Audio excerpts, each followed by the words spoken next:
I mean, I can't tell you how many people I've run into that said it's like changed their life. It's changed their perspective. I mean, so many people said, once I started, I was going to be on the show. They said, "Oh, you got to see this podcast." I spent 2 weeks, that was my day job, is like listening to interviews that you've done. I just felt totally captivated and envious of the position that you're in, to be able to have people and talk about a wide range of stuff.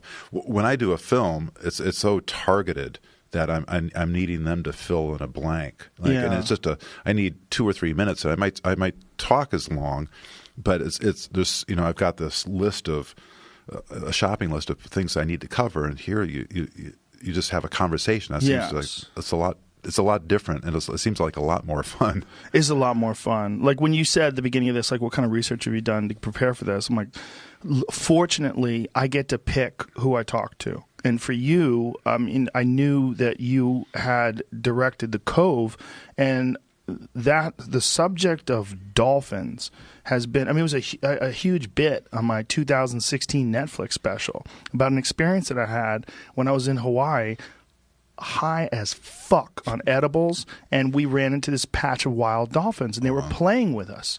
They were playing with us, and we were yelling like, "Yay!" And they would jump out of the water and do flips for you. They were putting on a show. And I remember having this thought, like, holy shit, they're playing with us. These are these wild creatures, and they're having fun with us. And then I started doing all this research on dolphins and dolphin communication. I became obsessed with dolphins because this one, I mean, I had been fascinated by them before, but I became truly obsessed. And this experience was more than 10 years ago.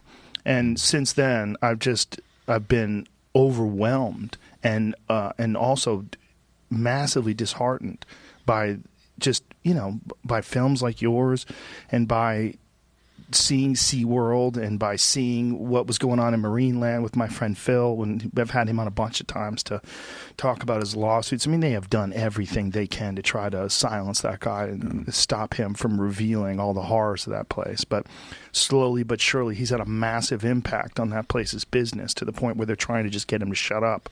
And he won't. He won't. I mean, and he was on the inside. He was a trainer, and all that stuff. So for me to be able to talk to someone like you, it's I love the fact that we can get that out there. Well, I appreciate it. Yeah. I mean, it's, swimming with dolphins in the wild.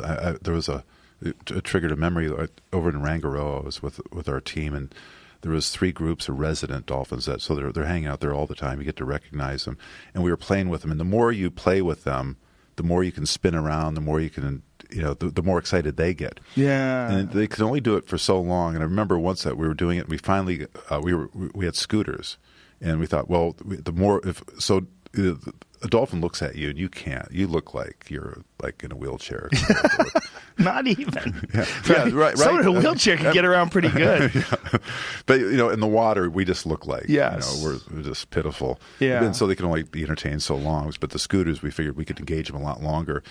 And then all of a sudden, this group just took off, and there was sort of you're let down because you're high from the experience of being with them in the wild. And they took off, and we saw that there was about an 18-foot long hammerhead, and they were taking turns ramming it away from us. Wow. Yeah. So it was like, not only were they playing with us, they were protecting us. Wow, that must have been wild, though, seeing an 18-foot long hammerhead. Holy shit. Yeah, because they disappeared into the blue, and then we could see them ramming this thing. The dolphins were big. I mean, they're not quite as long as this table, but they're probably 300 to 500 pounds, and they're maybe 7 feet long, and they look tiny next to this shark. Wow, that's wild. That is wild. Yeah, occasionally you see they'll do drone footage off of the coast of Malibu, and you see like a great white swimming around there just a few hundred yards away from surfers. Oh man, my son does that with drones. He goes out in his kayak and films them. My friend Peter Attia, he's done a bunch of like crazy endurance things, and one of the things he did, he swam to all of the islands in Hawaii, and to prepare for this, he had to do a lot of swimming.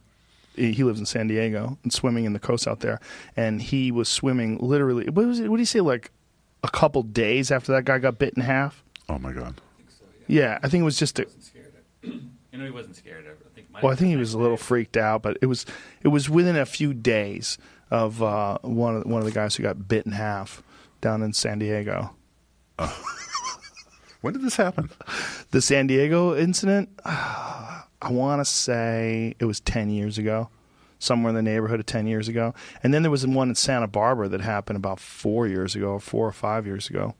You know, occasionally they slip up, think a person's a seal or something. You know, most of the time when I've dove with a lot of sharks before. You usually only get them around you if you're feeding them, and that feels so horrible. It's just so